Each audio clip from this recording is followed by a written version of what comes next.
You can now perform many constructions, perpendicular bisectors, bisectors, you can copy segments. You can pretty much do all of the basics. We want to take that knowledge and apply it to triangles. And so we want to go ahead and review the term concurrent. So if lines are concurrent, it means they meet in a single point. So you notice the ones on the left here are not concurrent. There's 3 points, 3 lines that intersect at 2 points. They are not concurrent. But here's 3 lines that intersect in one common point. And so those are concurrent, and that would be the point of concurrency where they meet. So lines that intersect in a common point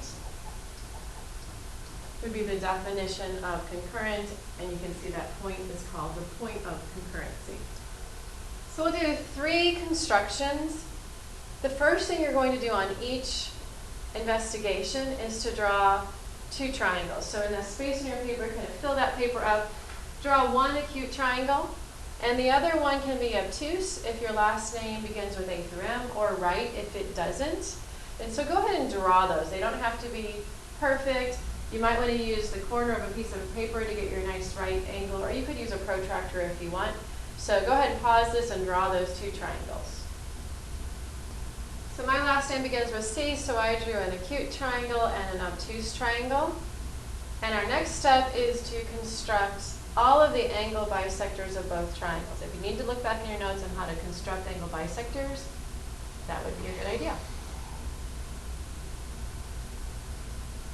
So I constructed all of the angle bisectors of both of my triangles, and you can see they do meet in the common point. They are concurrent. And so let's go ahead and write that down, the angle bisector conjecture. The 3 angle bisectors of a triangle are concurrent. And there is a name for this point of concurrency. It is called the incenter. We'll investigate it more in just a minute.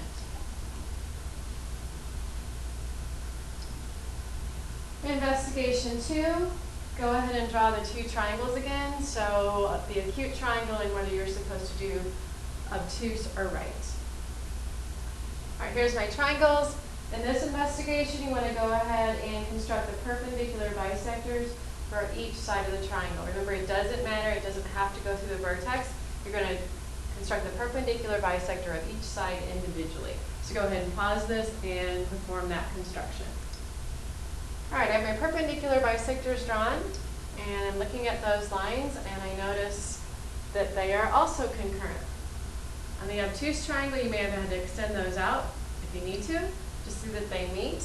And so the perpendicular bisector conjecture is that the 3 perpendicular bisectors of a triangle are concurrent, and this is called the circumcenter. We will investigate that more in just a minute.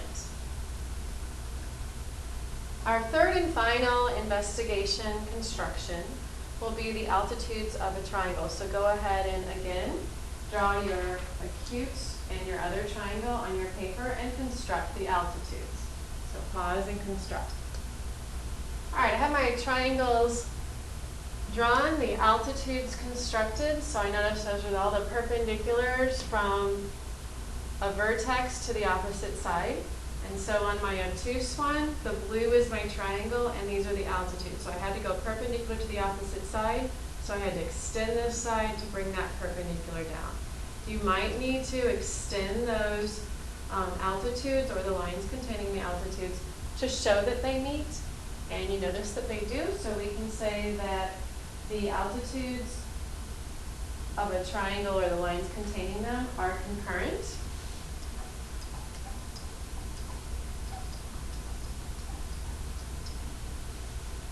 And this is the orthocenter. I think that part's got slid down on my flip chart.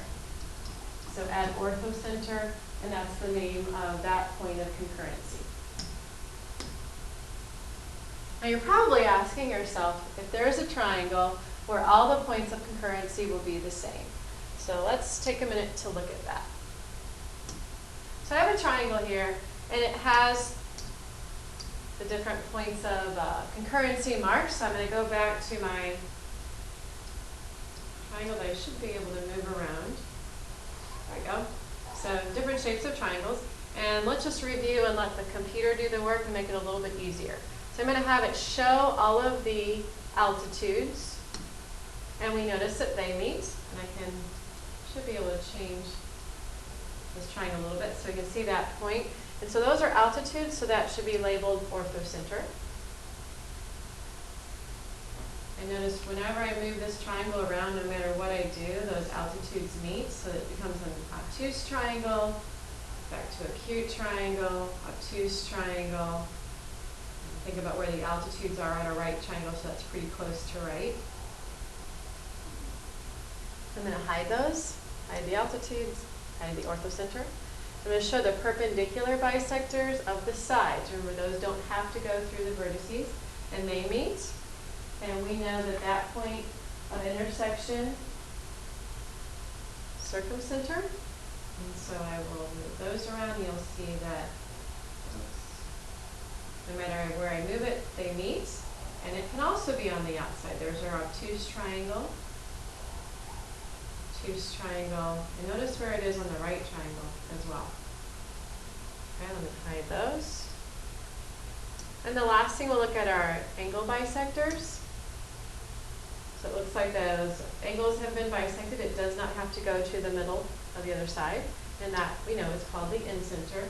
And watch what happens as the shape of this triangle changes. So even if I have an obtuse triangle or a right triangle about right there, acute triangle, that incenter is always in the inside. And hopefully that makes sense to you. All right, I'm going to go back and show all of those. And the question was, when will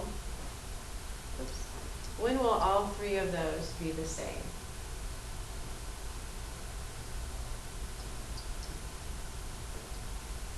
I'm going to grab this triangle. You know how that orthocenter and circumcenter can be outside. The incenter is always on the inside. I'll move it around. We've probably already answered that question. But as I make it more and more into an equilateral triangle, those points are all the same. I can get rid of all those lines and just look at the points. So they're just right on top of each other. So I would add that to your notes. The question was, for what kind of triangle will the points of concurrency be the same? And that would be an equilateral triangle. You might want to consider if they're going to line up. I know the constructions are quite a bit of work, but you could investigate even more with that. All right, the last thing we need to do is just investigate that circumcenter a little bit more, and then the incenter. The circumcenter is a little bit easier to find, so I thought we'd do that first. Take your compass and put the point of your compass right on that circumcenter, and put the point of your pencil on a vertex. Try to be as accurate as possible. And just take a minute with your compass and investigate. Move it around. So I've got the point on my center and the pencil on a vertex, and check that with all of them. And you'll notice they should be the same. There could be a little difference because of human error. I'm going to go ahead and draw that distance. It's the same distance from the circumcenter. And I can see that I have, actually it looks pretty good, a perfectly inscribed triangle. So when you have a circle that goes around a triangle like that, it's called a circumscribed triangle. Let's go ahead and try it on the other triangle, whether it's the right one or the obtuse one. Again, put your pin of your compass on the circumcenter. Put the pencil on one of the vertices just to measure it and see how, I'm going to see if I got lucky on this one too. Usually it's pretty hard on the board. So line it up, see how it works with the rest. It's not bad. You can see my circle goes outside. And this obtuse triangle is way to one side of that circle. It is completely inscribed. We will define that in just a minute. So we could say that the circumcenter of a triangle, since we measured it with our compass, and all of these distances were the same, is equidistant to the vertices. So the circumcenter of a triangle is equidistant to the vertices. So we can put a nice circle around them. Let's try a similar thing with investigation 1. So go to the top of your paper where you did all of the angle bisectors. And this time let's investigate the distance from the in-center to the side. So you could really just estimate that distance, but since we're going to do this together, we may as well do it the correct way. So what I'm going to do is drop a perpendicular from this point, the in-center, to the opposite side. So it's just like the altitude construction. I'll make the smile.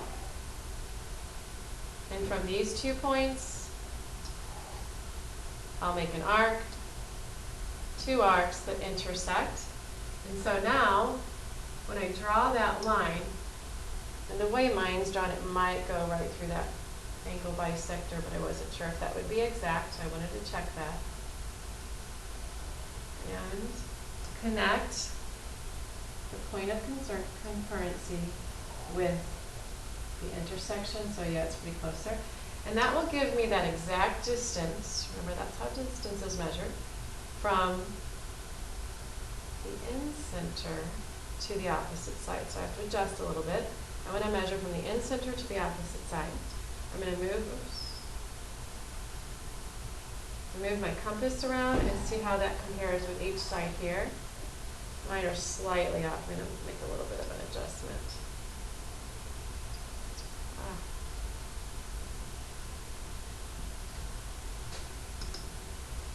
All right, mine's okay. It's not perfect, but here's my circle. It should be perfectly inside, but I know with the way the shadows are with this compass up here, it's not perfect, but it's pretty close. So try the same thing with your other triangle. On this one, I'm just going to estimate so I don't take a lot of time doing that construction. So we get the idea that that distance should be exact, and then I can estimate to see how bad I did here. It's like, it's okay. I'll adjust it a little bit. So here's my circle that should just touch each side. Yours probably looks a lot nicer. So we know that the in-center of a triangle is equidistant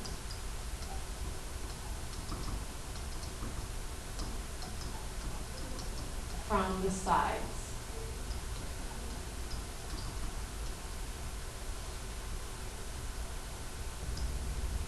Going back to our computer drawing of our triangle,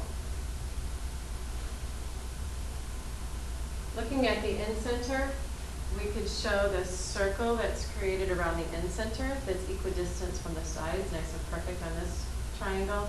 And we could also show the circle that has the circumcenter as its center. And again, we could move those things around as well. Notice that orthocenter's out there. It has a purpose, but not for what we're doing right now. So no matter what, that in-center is the center of the circle that's inside the triangle or inscribed, and the circumcenter is the center of the circle that is outside the triangle. So let's add that to our notes. At the bottom of the back page, you have these two definitions, a circumscribed circle, and it has a picture. So the blue thing is the circumscribed circle, and so that is a circle about a polygon going through each vertex of the polygon. So a circumscribed circle is on the outside. I always remember inside is inscribed. So since the triangle's on the inside, it has been inscribed. Same thing from the other point of view. If the circle is on the inside, it is inscribed. So an inscribed circle is a circle inside a polygon touching each side of the polygon exactly one time. So again, this time the circle's inside, so it's inscribed, and the triangle's outside, so it's the other one, circumscribed.